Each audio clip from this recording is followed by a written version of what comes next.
I have a friend she's new to civic engagement. She questions everything. Why aren't we doing this and why can't they fix that? I've been working with civic groups and associations for over 20 years, and these are all good and real questions, observations, and perspectives. And about 6 months into this relationship, I found myself explaining the why and the how of everything she was asking about, and I realized that we really can't be for everything and against everything all at the same time. And this isn't even so much about picking our battles because most of these groups and associations, they don't even know that we're alive. We're just a commodity or a number to them because that's just how they operate. It's um, it's about controlling our sphere of influence that's important. Nobody will ever know that we're alive until we take the first step and realize and appreciate our own life. Welcome.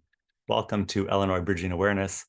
I'm Stanley Smith at Illinois Bridging Awareness. We're connected here and we're in various groups and small groups and cells, connecting with each other. And then we're reaching out to other groups around the state and connecting. And in the process, I've really been hunting around for like how have people connected and operated in the past, through radio, through newspapers, church, and social groups. And then what has been the common denominator of how people have connected in the past? It's been family, through kids, education, and through social and economic class. And then at the same time, what have been the interrupters? What traditionally has interrupted people from fully connecting? Prejudice, ethnicity, government, clergy, or just plain ignorance? And then who benefits from all this dysfunction? We're still working on this one. In the last couple of weeks, we've looked at Jose Silva and his method, looking at the frequency of thinking, and at Joseph Campbell, Follow Your Bliss program, and also at the book, Men Are From Mars and Women Are From Venus, to look at the various layers of perception and reality we all live with.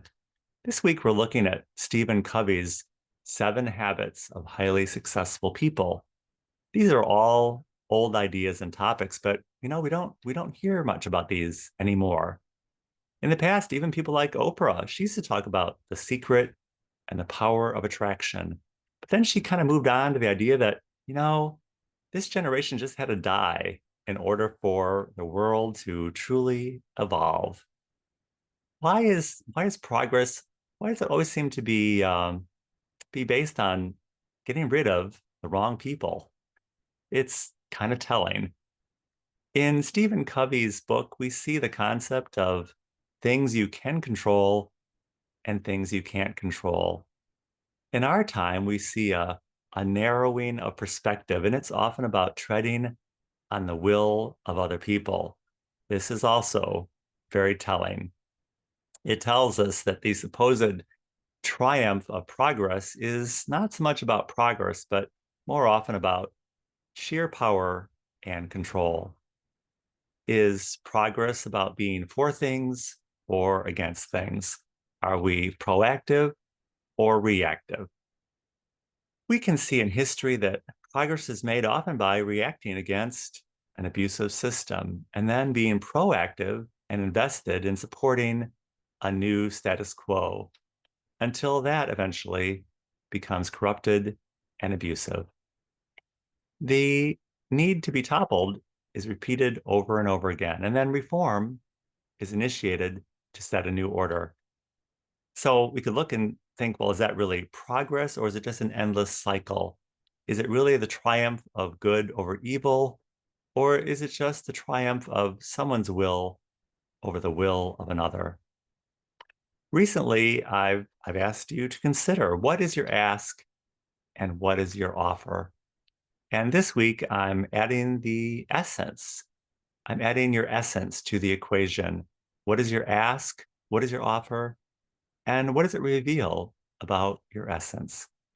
Jim Downs calls this our purity or our true nature. What is it And where does it live in us? And where does it live in the life of the world? We will look at what brings change into the world this week. What is the change agent?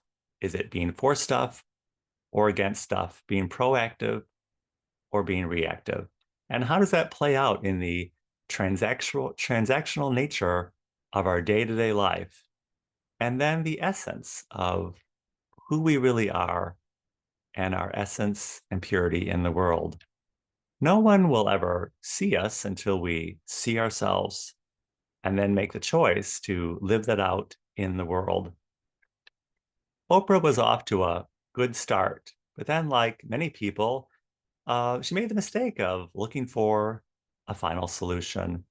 And that solution, as we've said, often gets it's involved with getting rid of the wrong kind of people.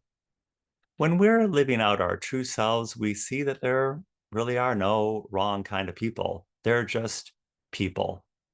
And that's the reality that God intended.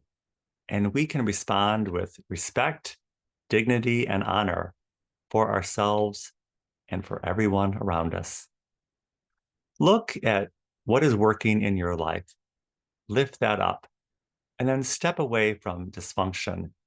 And we will start to walk in the steps of a highly successful person. If you would like to join us at Illinois Bridging Awareness, the Saturday call is every Saturday at 9 a.m. Central Time on Zoom. I will include my email in the description of this video.